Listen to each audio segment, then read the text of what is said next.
Bonjour, ici Mégane, je suis libraire jeunesse à la librairie Monet et pour le mois de mai, je vous présente les incontournables de la fiction au niveau du secondaire. Donc, on commence tout de suite.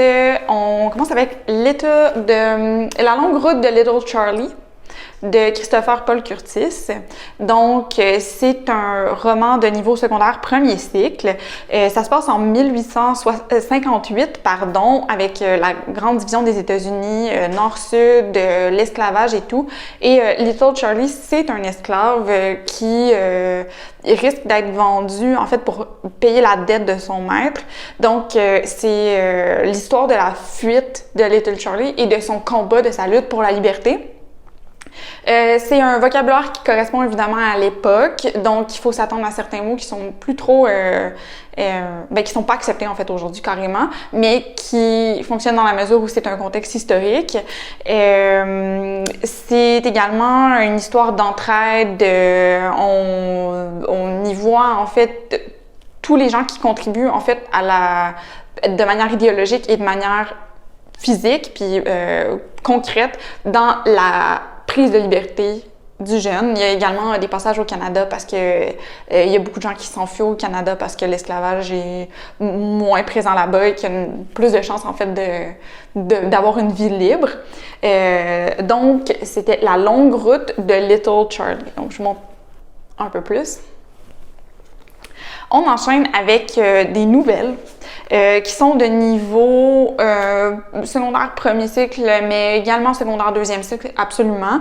Ce sont 6 nouvelles écrites par 6 autrices différentes. Elle est Le vent furieux et elle en fait réfère à Mère Nature qui est personnalisée, qui est personnifiée dans les six nouvelles. Il est question de vengeance, il est question de catastrophe naturelle et de ce que, en fait, les humains finalement récoltent ce qu'ils ont sémé, mais il y a également une certaine beauté puis dans les ressources que les gens prennent pour contrer finalement ces catastrophes-là, mais aussi pour changer leur perspective. Il y a entre autres une nouvelle, la dernière du récit de Flore Vesco, la dernière de l'ouvrage, pardon, de Flore Vesco, qui est sur en fait le fait qu'on ne fait plus de papier, puis pour réécrire les histoires, il faut composer avec ce qu'on a déjà, donc les mots, les phrases déjà existantes, donc c'est très poétique et très très beau. Donc, elle est Le vent furieux. Ensuite, on poursuit en quelque sorte avec Flore Vesco, avec cette fois un roman qui est plutôt secondaire deuxième cycle, celui-là. C'est un intertexte puissant, en fait, avec la princesse au petit pois. Donc, on peut voir avec l'espèce de sommeil représenté, puis encore une fois, avec dans l'histoire tous les matelas. Mais il y a une certaine dose d'humour et de déguision, en fait, parce que ça se passe déjà dans un temps moins dans le temps du conte qui est intemporel en bout de ligne, et plus centré dans une France qu'on connaît. Puis, il est question également d'éveil du corps et de la sexualité parce que, en fait, je vous lis juste une phrase du 4e de couverture.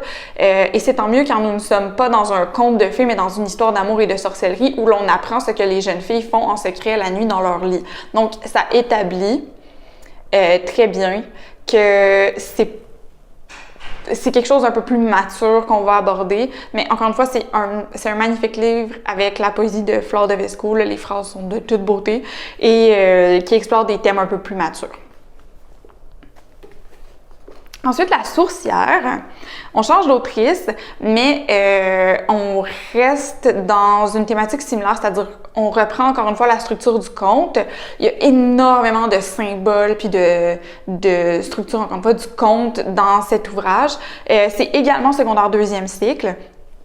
Notamment parce qu'il est question, ça commence avec une femme qui meurt en couche, il y a l'espèce de grand méchant de l'histoire, il vole l'innocence des jeunes filles et c'est une histoire finalement qui s'intéresse à la sauvagerie et à la superstition des hommes. Donc c'est très court, c'est une centaine de pages. Ce sont des phrases courtes qui composent le récit. C'est assez aéré, c'est pas pour des lecteurs très avancés, mais c'est vraiment au niveau des thématiques qu'on indique que c'est secondaire deuxième cycle. Et voilà. Ensuite, on poursuit avec J'ai 14 ans et ce n'est pas une bonne nouvelle. Vous en avez peut-être entendu parler, Sophie a fait une chronique sur son blog. En fait, c'est un récit très poignant et choquant sur une jeune fille de 14 ans qui a la chance d'être éduquée. Donc, elle va à l'école, elle apprend et tout, puis elle revient pour les vacances d'été pour retrouver son village puis sa famille complètement changée. Elle apprend finalement qu'elle va être mariée pour payer les dettes de son père et on lui retire ses livres, on l'interdit de sortir, le regard des hommes est très différent sur elle, puis elle commence à se demander qu'est-ce que je vais faire, comment je peux accepter ça, et elle va se rendre jusqu'à sa nuit de noces, puis sans cesser de chercher une manière de s'enfuir et de retrouver sa liberté.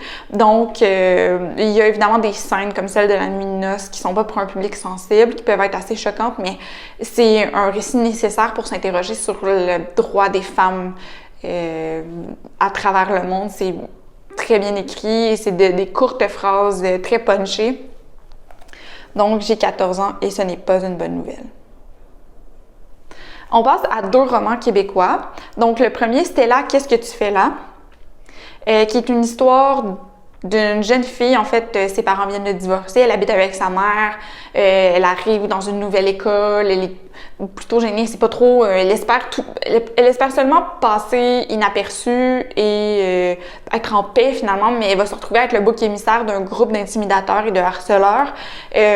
Au début, ça commence avec des insultes, de la gomme dans les cheveux, de se faire pousser un peu, bousculer, mais ça va beaucoup plus loin. On lui arrache des boucles d'oreilles, elle va même se retrouver à un moment donné dans la toilette, dans le vestiaire des filles, avec ces garçons-là qui vont essayer de lui enlever son soutien-gorge. Ça va assez loin et c'est très stressant, très anxiogène comme situation qu'elle vit, mais c'est au-delà de ces scènes-là qui sont tristes et malheureuses, il y a le courage de la dénonciation qui est abordé et la force que ça prend pour se tenir devant son intimidateur et l'accuser devant des adultes, devant des professeurs, le directeur, les parents, etc.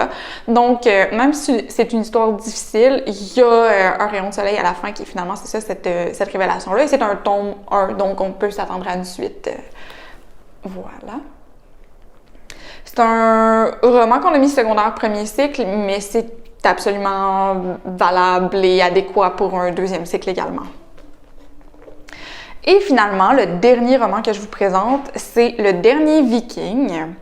En fait, ça se passe dans la première moitié du 12e siècle de notre ère et ce sont 2 jeunes jumeaux, des ados, qui ont perdu leur père en mer et en fait, ils n'en ont pas de nouvelles. On ne sait pas exactement ce qui s'est passé. Puis il y a un bateau qui va revenir finalement. Eux sont en Suède, donc il revient en Suède avec une personne qui était sur le bateau avec leur père. Et là, ils vont se mettre en tête que leur père est toujours vivant, puis ils vont partir à sa recherche. Et c'est une grande quête avec énormément d'aventures. Ils vont se promener un peu partout. Et c'est un livre qui est cool parce que